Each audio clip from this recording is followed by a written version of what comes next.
In my last video, I talked about the financial concerns that cause the people the most worry when moving to Idaho. Top of the list was housing cost and availability, followed by the overall cost of living in Idaho, the availability of jobs and how much you'll earn in a particular job, Idaho's taxes, and finally some of the issues facing our state when it comes to medical care. So this week we're going to address the social and cultural implications of a move to the Gem State. I'm Laura Triratinopat. I am an Idaho-born realtor based right here in Boise. I live in Meridian. And these are some of the things my own clients worried about when planning their own moves to Idaho. So this is based on real life. First, I think safety and crime are top of mind for many Americans when they contemplate a move to a new place. Fortunately, there are plenty of statistics available online for comparing your current city with your proposed city in Idaho. And I do think that a city-to-city comparison makes much more sense than just a general state-to-state comparison. Generally speaking, Idaho's crime rates are lower than the national average. One website, neighborhoodscout.com,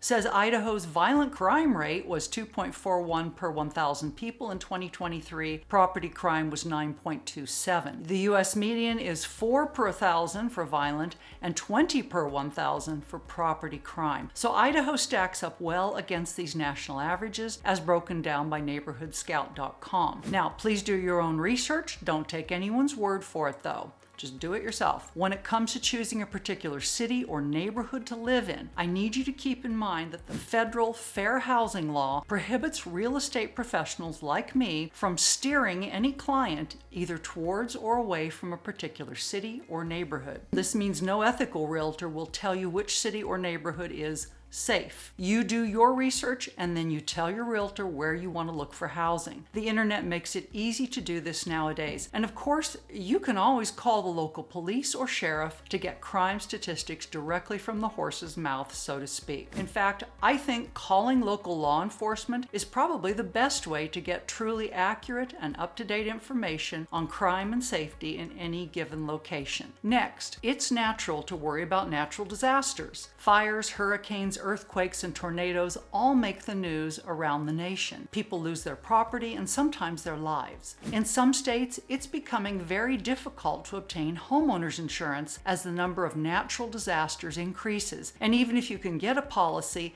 the cost of homeowners insurance can be prohibitively expensive in those states, especially for first-time home buyers. Here in Idaho, we are lucky, blessed if you will, with relatively few natural disasters. We have the occasional earthquake. In fact, we had one that was felt in the Boise area just a couple of weeks ago, but those earthquakes seldom do much damage because they're centered in sparsely populated parts of the state. And in the case of Idaho, that's pretty much the entire state. We are not very densely populated. We're a big state without all that many people. We might have flooding near the river if the snowpack in the mountains warms up too fast in the spring. Probably wildfires and forest fires would be Idaho's biggest natural disaster risk. But again, being sparsely populated means we're not looking at a lot of property damage or loss of life, and you can always choose a home that's away from a river. So yes, Idaho is in good shape where natural disasters are concerned. I do, however, recommend that anyone buying a home in any state get a couple of quotes for homeowners insurance as soon as you sign a purchase agreement to buy a home. Please don't wait until the last minute to shop for a good policy at an affordable price. And by the way, if this info is helpful to you, please give the video a thumbs up, give it a like, and subscribe to my channel. Thanks, that really helps me if you would do that. Okay. Number 3, let's talk about the weather, especially snow and ice in the winters. Honestly, the southwestern part of Idaho where I operate, which has been seeing the biggest influx of new residents, doesn't really have bad winters. If you're from Minnesota or upstate New York, our Treasure Valley winters probably feel like a walk in the park in the springtime. But if you're coming from, say, Arizona, parts of Texas, or coastal California, you'll probably have a substantial learning curve when you experience your first Idaho winter. I have certainly seen that with the increase of newcomers that don't know how to drive here. You'll need to learn to drive on ice and snow. You may only need those skills for a couple of weeks in an average Treasure Valley winter, but they are crucial to keeping you and other road users safe. If you'll be heading into the mountains for skiing or backpacking or living in the mountains, you'll definitely want to buy snow chains and learn how to put them on. You want to practice that skill before the snow comes. Don't wait until you're in an emergency situation. Keep a bag of cat litter or sand in your truck to use as traction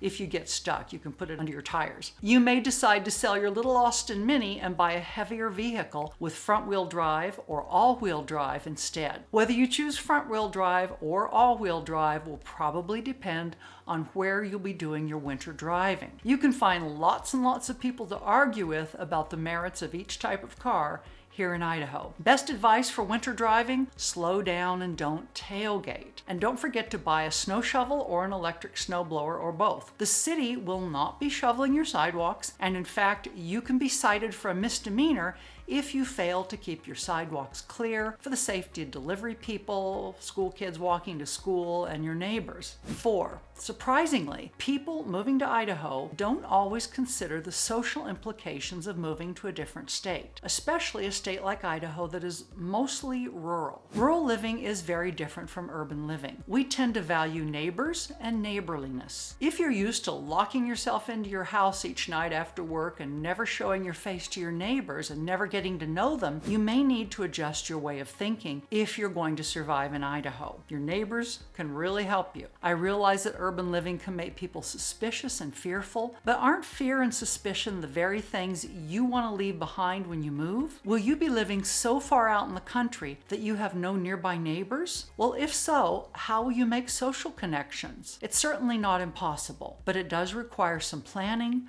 some effort. Maybe you just have to get organized and join a social or business group. Maybe join the local gym if there is one in the town. Will you be leaving family members behind when you move? Maybe kids who are at college or elderly parents. You better check out Boise's airline schedules and see if we have easy and affordable flights from here to there, just in case you find yourself in a position where you have to make a lot of trips back and forth. It can get to be expensive and very time consuming. Transportation in general may be very different here in Idaho compared to what you're used to. We have very little public transport, and what we do have is almost entirely in the urban parts of Ada, specifically Boise, and to some degree Canyon counties. Idaho can be a really difficult place to live if you don't drive. Unlike in large cities, there may not be a grocery store within an easy walk of your home, so you'll need a reliable vehicle of some kind, even if it's just a bicycle, for everyday errands. One great thing about the Treasure Valley that a lot of people overlook is the benefit of a short commute. If you've lived in a congested urban area most of your life, you're probably so used to spending 2 or more hours in traffic each day that it may not even occur to you that you'll be able to reclaim hours of your time each week simply because you don't have to spend so much time stuck in traffic. You should find plenty of outdoor activities here in Idaho to help fill those hours that you've reclaimed. Okay, the last one. For families with school-age children